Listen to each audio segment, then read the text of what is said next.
Macarena Alonso, Carlos Ventosa y Carlos Víctor Salazar. Pasado y que la reprogramamos para esta. Él es, esto lo hacemos conjuntamente con el ciclo de Comunicación y Derecho, que idea y producción de la doctora Andrea Sosa, a quien le mando un beso enorme, una amiga, una querida amiga. Y acá lo tenemos al doctor Diego Souto. Él es abogado laboralista, es especialista en lo que es ART, comisiones médicas, accidentes y enfermedades laborales. La verdad que alguien que se dedica mucho a esto, lo llaman de todos lados, conferencias, muy experto en la materia. Muy buenos días, Diego, muy agradecidos porque estés acá. Hola, ¿qué tal, Macarena? ¿Cómo estás? Bueno, un saludo a todo tu equipo, a todos tus oyentes. También un saludo especial para Andrea Sosa. La verdad que quiero felicitarte por el programa que estoy escuchando. Polémico, ¿no? Muy polémico porque, bueno, y está bueno a su vez porque, bueno, se escuchan distintas voces. Permitime, antes que hablar, digamos, del tema al cual me convocaste, sí, hacer una pequeña reflexión en torno a lo que comentó el representante, digamos, ¿no? de comercio ahí de la zona. César Moreno, sí. Y sí, a ver, el tema, siempre escucho esto de bajar el gasto público, ¿sí? Y nada, recuerdo, por ejemplo, que, digamos, en otras oportunidades, otros políticos hablaban de lo mismo, y fíjate vos que, por ejemplo, hablaban de que, bueno, a las universidades no accedían, digamos, los hijos de los pobres, o, por ejemplo, se había suprimido directamente el Ministerio de Salud, ¿sí? Fíjate vos que estuve recién, como para aportarte algunos datos, en aquellos países de primer mundo, o, digamos, vamos a decir, en ascenso. Fíjate, por ejemplo, Brasil. En Brasil hay 4.000 muertes por día, ¿sí? Sí. Tenemos 13 millones de casos ya. Esto lo dice la BBC de Londres, no lo digo yo, que por ahí, viste, qué fuentes tengo. Después, por otra parte, fíjate en Estados Unidos. En Estados Unidos hay 600.000 muertos, ¿sí? Es decir, imaginemos, no sé, en otra situación, si se hubiese continuado con la tesitura de, digamos, ahorrarse o bajar el gasto público, bueno, esto sería casi una masacre, ¿no? Como está sucediendo, digamos, en algunos países hermanos. Después también, no sé, me ponía a pensar en la UNPAS. Vos fíjate, la Universidad Nacional, que está seguramente cerca de donde ustedes están en este momento. Sí, sí. Y bueno, yo sabrás que, digamos, estoy matriculado acá en el Colegio de Moreno, y tenemos muchos flamantes colegas que se vienen, digamos, a matricular a nuestro colegio y están muy contentos. Y es más, la UPAS está tan avanzada que ahora hay posgrados con profesores de excelencia, como es la doctora Diana Cañal, el doctor Gustavo Ciampa, y que justamente ayudan a tener un pensamiento crítico, ¿sí? No un mensaje unidireccional que, bueno, justamente es el que no permite, digamos, tener esa multiplicidad de voces con que ustedes bregan y a la cual yo, por supuesto, suscribo y los felicito. Claro.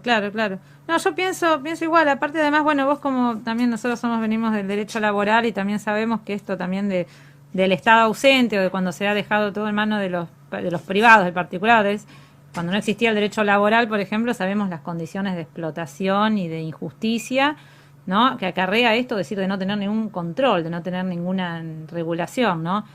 Así que son temas muy que hacen, bueno, también la forma de... También entiendo algunos planteos que son ciertos y que son legítimos, ¿no? Porque, a ver, también entiendo que a uno se le piden ciertos sacrificios, se le piden que bueno, está bien, no trabajes, bueno, está bien, mirá, hay que hacer un sacrificio por todos, ¿no? Por el bien de todos, pero a la vez también uno ve que quizá determinada gente de la política llevan un nivel de vida muy distinto al que tenemos cualquier trabajador, ¿no? Entonces me parece que ahí por supuesto. Eso, digamos, obviamente amerita, digamos, una investigación, por supuesto, profunda y adecuada, pero una cosa no quita la otra, creo yo, ¿sí?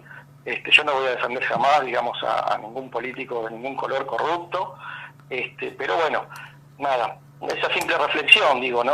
Qué sé yo, ojalá que el mensaje se escuche como hacen ustedes, por ejemplo, al darle micrófono a ese prestigioso comerciante, y bueno, también a mí, que bueno, tengo un pensamiento totalmente opuesto al de él, ¿no? Así que nada, los quiero felicitar a vos y a todo tu grupo, digamos, por este excelente programa, al cual ya te digo, me suscribo a partir de hoy para siempre. Ay, muchas gracias. Digo, la verdad que para nosotros es un gusto y también vos con todo tu trabajo, que es muchísimo, que te estés tomando este tiempo para conversar con nosotros. Vamos siguiendo esta línea de ver la coyuntura y todo. ¿Cómo ves que es la situación actual del acceso a la justicia para los trabajadores? Y bueno, después más específicamente el tema que te dedicas vos, que es accidentes de trabajo. Sí, y está bastante dificultoso, lamentablemente. Y acá, mira, yo, si bien estamos como vos del otro lado del mostrador, también hablo con colegas, amigos que están adentro. Y nada, la verdad que esto nos está, por supuesto, complicando a todos. ¿Sí? Imagínate que nosotros, por ejemplo, yo que hago específicamente laboral, yo no cobro hasta que cobre el trabajador, o sea que claro, pueden pasar 2, 3, 4, 5 años.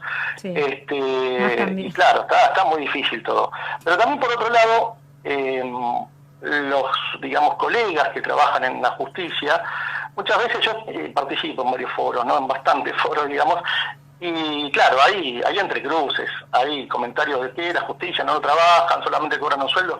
Vos sabés que yo te puedo asegurar que conozco muchos colegas, amigos de la justicia que son las 9, 10 de la noche y están trabajando. Es más, algunas hasta me pasan fotos y me dicen, mirá cómo hablan mal de nosotros, y por ahí tienen, viste, pilones, digamos, de expedientes, pero claro, hay tanto trabajo, ¿sí? Que no dan abasto. No hay tantos reclamos, ¿no?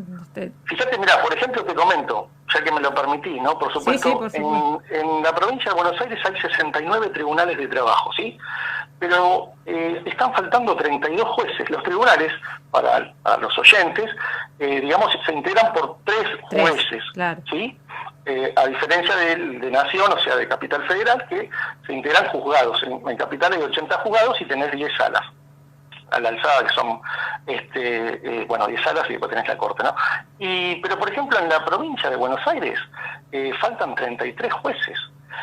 Al margen de que, por ejemplo, nosotros acá en Moreno tenemos un solo tribunal. Y claro, hablo también con colegas de adentro y me dicen, doctor, estoy llevando 2.000 expedientes. O sea, una sola persona de adentro lleva 2.000 expedientes. Está todo saturado, qué sé yo. Yo, un pensamiento, una reflexión, no sé, no soy economista, como espero, pero faltaría, me parece a mí, para que la justicia sea un poquito más veloz, más rápida. Me parece a mí la apertura de más tribunales, en Capital de más juzgados y más salas. Por ejemplo, en Capital, hasta hace unos años, de 80 juzgados había solo 50 jueces. Y los otros 30 se complementaban, digamos, con esos mismos 50 que, iban un rato y, firmaban y demás. Pero, o sea, ¿cómo puede funcionar un juzgado de manera eficiente al carecer, digamos, de un juez? Esas cosas, digamos, la justicia está desbordada, al menos la Justicia Nacional del Trabajo, la justicia del trabajo en sí, y eso ya es un problema que tenemos que sumar a el tema de las comisiones médicas. Se les hace muy dificultoso. Vos imaginate un trabajador que quiere, digamos, iniciar un expediente. Tiene que saber cómo iniciarlo, tiene que saber todos los requisitos. Por supuesto no lo puede hacer. Para eso estamos, asistiéndolo nosotros y jurídicamente, pero también informáticamente, ¿sí? Y hasta nosotros mismos se nos complica. Sí. Hay una hiperreglamentarización, un exceso reglamentario que, se torna muy complejo poder introducir un trámite, ¿sí? Para que después al trabajador le den un turno para, 2, 3, 6 meses. Han habido, por ejemplo, casos de más de un año en comisión médica que no le dan turno para la revisión, ¿sí? Ayer justamente yo te comento... Esto es importante, el tema de las comisiones médicas. Entonces, a ver, yo inicio un trámite y no están dando turnos, o están dando turnos muy espaciados, muy largos. Sí, pero antes de los turnos, vos fijate, casi, mirá, 1 o 2 veces por semana te ponen un reglamento tras otro, ¿sí? Entonces vos decís, yo ya tengo, tengo el siniestrado, vamos a decir, con COVID, listo, voy a introducir el trámite de manera electrónica, obviamente por el tema del AFO, del DIFO, no están siendo presenciales las tramitaciones. Eso también es cuestión que dificulta, ¿no? Porque bueno, de última vos vas y consultás, mirá, me falta, no sé, a ver, ¿cuál es el otro formulario o requisito que me falta? No lo puedes hacer porque obviamente no te atiendan. Las atenciones actualmente son excepcionales y son para la revisión médica, por ejemplo, ¿sí? Es más, las audiencias así de homologaciones en cuanto ya el siniestrado tiene, digamos, peritado su incapacidad, se hacen todo de manera virtual. Bueno, nada, cuestión que querés ingresar un trámite y, no, pero ayer salió un protocolo nuevo que hay que cumplimentar, entonces tenés que acompañar una historia clínica, tenés que acompañar, no sé, resonancia, radiografía. Entonces, si no tenés eso cumplimentado, no se ingresa al trámite. Hasta que no tengas todo eso cumplimentado, digamos, no podemos empezar a computar el término de 60 días, el cual supuestamente, digamos, se necesita para, vamos a decir, agotar la vía administrativa. Obviamente también la SRT, la Superintendencia de Riesgo de Trabajo, tiene vamos a decir, 30 días más como para evaluar, examinar si está todo correcto, y después a partir de ahí, una vez que esté todo cumplimentado, te dan turno. Diego, vamos a aclarar una cosa a los oyentes, ¿no? Sí. El que tiene un accidente de trabajo, o se enfermó, tiene una enfermedad de trabajo laboral, o se accidentó en el trabajo, o yendo camino a su trabajo, o volviendo, ¿no? Claro, exactamente, tal cual, sí. Obligatoriamente tiene que pasar por este examen de las comisiones médicas. Por eso es lo que estamos... Para el que oyente, para el que no sabe bien cómo hacer cuando tiene un accidente. Claro, vamos a explicarle a los trabajadores o a los oyentes en general, por supuesto. Claro, existen 3 tipos de situaciones en los cuales se cubre, digamos, ¿no? Como muy bien vos decías, por enfermedades, se llaman profesionales, es decir, aquellas patologías que vamos a decir, el trabajador, la trabajadora poseen como consecuencia del trabajo. Después tenés los accidentes en sí. Una persona está en su trabajo, no sé, se cae el techo o se corta un dedo, que yo lo digo así casi frío, pero lamentablemente pasa bastante seguido. Y después tenemos el tercer evento, vamos a decir, siniestral, que es los accidentes, y yo también diría enfermedades, por supuesto, in itinere, que es cuando el trabajador, digamos, desde su casa va hacia el trabajo, o viceversa, o del trabajo a su casa, habiendo algunas otras modificaciones, pero para que se entienda, digamos, precisamente esto, y bueno, le ocurre algo, no sé, tiene un accidente, digamos, por ejemplo, acá estaban escuchando ustedes el tren, o le ocurre algo, o padece un robo, padece una situación de violencia.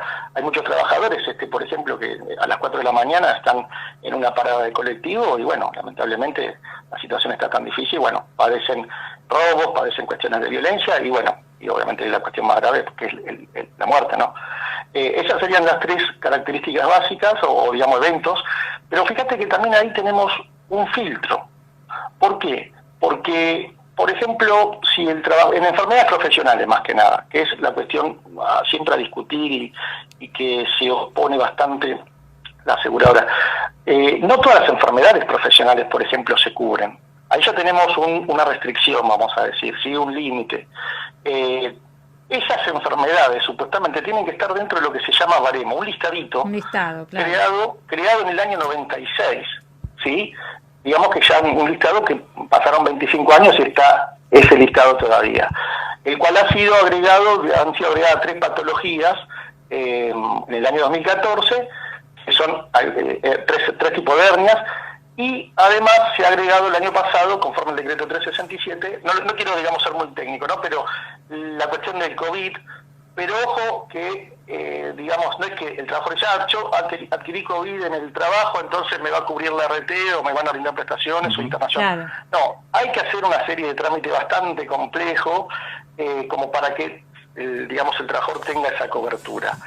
Porque habría que probar que se contagió en el trabajo, una cosa así. Claro, exactamente. Pero bueno, no es tan sencillo porque imagínate, la verdad que el que hace accidentes saben, yo mira, tengo amigos penalistas, comerciales, los que hacen derecho penal, los que hacen derecho comercial, y me dicen, la verdad, hacer derecho de daños es imposible.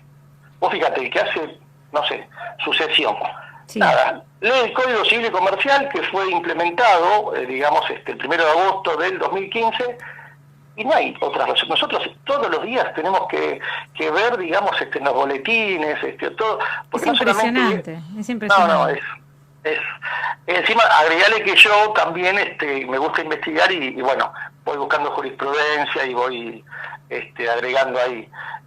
Así que no, es bastante difícil, pero muy apasionante, y aparte, bueno, obviamente uno ve tantas injusticias por parte, digamos, de las aseguradoras de riesgo, que no quieren, digamos, cubrir un montón de situaciones, que te dicen, por ejemplo, que una patología es preexistente. Eso pasa siempre. Sí, pero cuando vos fijate que hay resoluciones que te dicen que al trabajador le tienen que hacer, digamos, preocupacionales al ingresar, también eso es responsabilidad del empleador, pero la ART no puede deslindarse. La ART, cuando asume, digamos, el compromiso contractual, comercial con un empleador, tiene que verificar esas cuestiones, porque usted no puede eximirse. Claro, si el empleador no hizo el preocupacional, la RT no se puede eximir, no, pero bueno, no lo hizo el empleador. Se podría eximir solamente si intima al empleador y después se informa a la Superintendencia de Riesgo de Trabajo, decir, mire que yo al señor, digamos, no sé, José Comercio, lo intimé porque no hizo preocupacional. Pero después la RT tiene la obligatoriedad de todos los años hacerle controles a los trabajadores, y no queda solamente en hacerle, porque, a ver, el objetivo principal de la Ley de Riesgo de Trabajo, ¿cuál es? La prevención, ¿sí? La prevención. Entonces, para eso se ha diseñado una serie de decretos, de resoluciones, ya te digo, de manera permanente, que, digamos, conminan al asegurador de riesgo de trabajo, como también a su vez a los empleadores, a efectuar un montón de medidas preventivas, ¿sí? No solamente el preocupacional o los exámenes periódicos, sino también, bueno, brindarle los elementos adecuados de salubridad, no sé, por ejemplo, los albañiles, por decirte un ejemplo, las fajas, ¿me entendés? Bueno, una serie de cosas. Después, dar charlas preventivas. Vos fíjate que tenemos casi 10 millones de trabajadores. Yo la verdad que haría una encuesta a ver cuántos trabajadores se le han hecho examen preocupacional y después se le hacen exámenes periódicos. Te puedo asegurar que, no sé, yo debo atender, no sé, 20, 30 personas, o vamos a poner mensual, 50 o más personas por mes, y te puedo asegurar que el 60, 70 y hasta 80%, excluyamos a los que están en negro totalmente.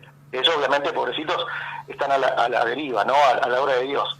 Pero lo demás o no le hacen en preocupacional o no le hacen exámenes periódicos. ¿Y sabes cuál es el problema? Además de ese problema, que cuando vas a la SRT, a la Superintendencia de Riesgo de Trabajo, o a la RT mismo, te dicen, no, pero usted tiene una patología preexistente. Claro. Pero señor, usted no me hizo, digamos, un preocupacional o exámenes periódicos para detectar de manera precoz que tengo esa patología, o no me informó que tengo esa patología. Bueno, es un laberinto jurídico bastante importante, por eso yo hay que, digamos, estar todo el día. Y hay que asesorarse a los trabajadores que le pasa una de estas situaciones que se angustian mucho, ¿no? Porque para nosotros uno lo ve en forma cotidiana, pero para el trabajador que está enfermo o sufre un accidente y llega un telegrama donde se me rechazan y me consulten, vayan a un abogado especialista en estos temas para que lo asesore y para reclamar lo que por derecho corresponde. Mucha gente a veces se queda con eso y bueno, ya está, no, entonces no me corresponde, bueno, y no, hay que asesorarse, hay que averiguar, una consulta a tiempo yo creo que siempre es buena, ¿no? Más en estos momentos. Sí. No, aparte que, a ver, las consultas son gratuitas, digamos, no cuesta nada, el trabajador, hay grandes laboralistas en nuestro país, afortunadamente, como bueno, vos, Andrea, Marcela también, que estaba mandó mensajes, sí. Bueno, Mariano, Natalia, o sea, estoy hablando por decir de tu zona, sí, sí. Ni hablar, bueno, en otros lugares, por supuesto, pero sí, y ¿sabes qué pasa? Esto también a veces trae otra consecuencia aparejada. Te puedo contar miles de experiencias, miles de anécdotas, pero, por ejemplo, el trabajador que reclama a veces los elementos preventivos y demás, o sea, que hasta los despiden. O sea, y tiene claro. El problema de que, además que no le brindan nada, o que por ahí portaron alguna enfermedad o algún accidente, Lo despiden porque no les sirve ya para la empresa. Sí, perdón que sea frío y entre comillas decir eso, ¿no? Pero entonces tienen dos problemas. Tienen, digamos, disminución en su capacidad laborativa y además están en la calle. Claro. ¿Sí? Entonces, bueno, nada. Y vos decías el tema de los trabajadores preocupados o deprimidos. Bueno, el estrés laboral, por ejemplo, no está contemplado. Claro, estamos hablando de un baremo que tiene 25 años y no se actualiza. Claro. Se actualiza así a cuentagotas. Yo he tenido casos digamos, de empleadas de acoso que hasta han tenido intentos de suicidio. Eso hay un ¿Por qué? montón. Porque tienen que trabajar para alimentar a sus hijos y tienen que padecer sufrimientos pero atroces, ¿viste? De acoso, hostigamiento. No, terrible. La verdad que hay una problemática muy, muy importante, digamos, en el derecho al trabajo, ¿no?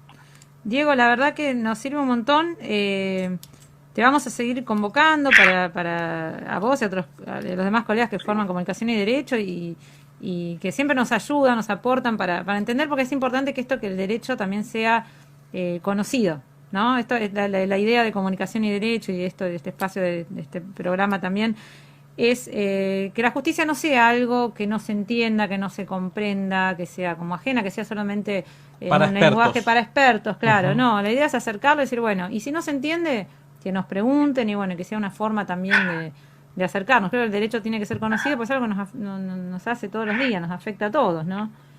Totalmente. Permitime palabra ya que me das pie, también darle un consejo a los colegas. Yo además de ser abogado estudié muchos años comunicación social y por eso, viste, siempre hincho con el tema de las entrevistas, que de paso los felicito a ustedes por tan buenas entrevistas que realizan, ¿no? Pero a los colegas también.